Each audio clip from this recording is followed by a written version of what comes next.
Jai Hind student, welcome to biology class. So students, let's start with the second topic of your improvement in food resources. That is crop production management या crop production improvement भी हम कह सकते हैं. इससे पहले हमने crop variety improvement पढ़ा था, वैरायटी को कैसे इम्प्रूव करना है. अब हम जानेंगे जो प्रोडक्शन है, जो ईल्ड है, उसको हम कैसे इम्प्रूव कर सकते हैं, उसको कैसे बढ़ा सकते हैं.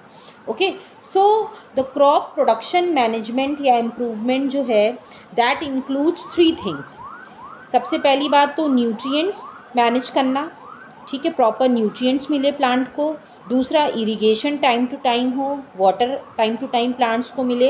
एंड तीसरा है क्रॉपिंग मैनेजमेंट, जो क्रॉपिंग पैटर्न है वो अच्छे से फॉलो हो. ये 3 चीज़ें जो हैं, these 3 things come under crop production management. अगर ये तीनों चीज़ें हम अच्छे से मैनेज करते हैं तो obviously we will get a good produce. Now सबसे पहले हम स्टार्ट करेंगे न्यूट्रिएंट्स के बारे में. ओके, न्यूट्रिएंट्स को किस तरह मैनेज किया जाए, जो कि हम 2 हेडिंग्स में पढ़ेंगे, macro nutrient and micro nutrient. Okay, so now let's start. Now plants जो हैं, as you all know, plants get nutrient from soil, air and water. ये 3 चीज़ें हैं जो कि प्लांट्स को न्यूट्रिएंट्स देती हैं. कैसे?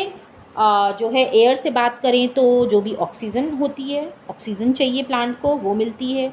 वाटर से जो है आपको वाटर तो डायरेक्टली जो है रूट्स एब्जॉर्ब कर लेती हैं. ओके, एंड देन सॉइल में जो भी न्यूट्रिएंट्स, जो भी मिनरल्स होते हैं वो प्रेजेंट होते हैं. ओके, सो अब जो न्यूट्रिएंट्स होते हैं, there are 16 nutrients. those 16 nutrients that are required by the plant for the proper growth. 16 nutrients चाहिए होते हैं, जिसमें से एयर जो है, air supplies oxygen, air oxygen supply करती है, and carbon dioxide also, yes, because both are required for respiration and photosynthesis. Next है वाटर, जो है वो क्या सप्लाई करता है, hydrogen, and the remaining 13 nutrients. ठीक है, ये तो बात हो गई, कितने 6 इसमें से हट गए. आपका क्या क्या हट गया, oxygen, carbon dioxide and hydrogen. ये 3 तो मिल गए एयर से और वाटर से. अब बचे हुए जो 13 न्यूट्रिएंट्स हैं, they are obtained from the soil, soil से मिलते हैं. अब ये जो 16 न्यूट्रिएंट्स हैं that is required by the plants. Okay, इसमें इनको 2 पार्ट्स में डिवाइड किया गया है, मैक्रो एंड माइक्रो न्यूट्रिएंट्स. ना मैक्रो न्यूट्रिएंट्स क्या होते हैं, जो nutrients required in large amount. Macro word का मीनिंग होता है लार्ज. जो लार्ज अमाउंट में चाहिए उनको हम मैक्रो न्यूट्रिएंट्स कहते हैं, और वो 6 हैं टोटल. कौन कौन से हैं वो भी हम देखेंगे.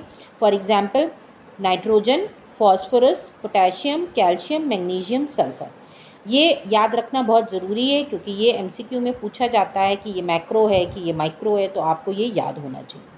रेस्ट 7 न्यूट्रिएंट्स की बात करें, क्यों ये हमने 7 कहा, क्योंकि 16 में से 3 तो हट गए जो कि हमें एयर और वाटर से मिले.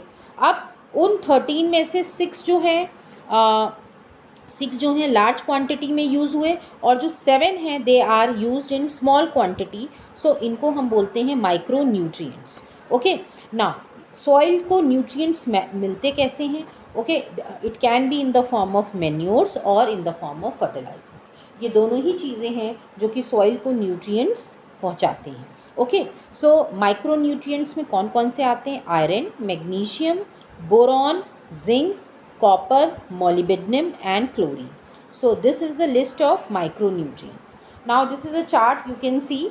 इससे आपको पढ़ने में ईजी होगा. एयर से मिलता है carbon and oxygen, gas. Okay, then water से मिलता है hydrogen and oxygen. Then soil से हमें 2 चीज़ें हैं, मैक्रो एंड माइक्रो न्यूट्रिएंट्स मिलते हैं. And the example we have already seen कि मैक्रो न्यूट्रिएंट्स और माइक्रो न्यूट्रिएंट्स की लिस्ट में कौन कौन से न्यूट्रिएंट्स आते हैं, कौन कौन से एलिमेंट्स आते हैं. Okay, so this is about the nutrients management. किस तरह हम न्यूट्रिएंट्स जो है, न्यूट्रिएंट से हम क्रॉप जो है प्रोडक्शन को इम्प्रूव कर सकते हैं by giving proper nutrients. Now next lecture में हम स्टार्ट करेंगे मैन्योर के बारे में, how the manure help in increasing the crop production. So this is all student. Thank you everybody.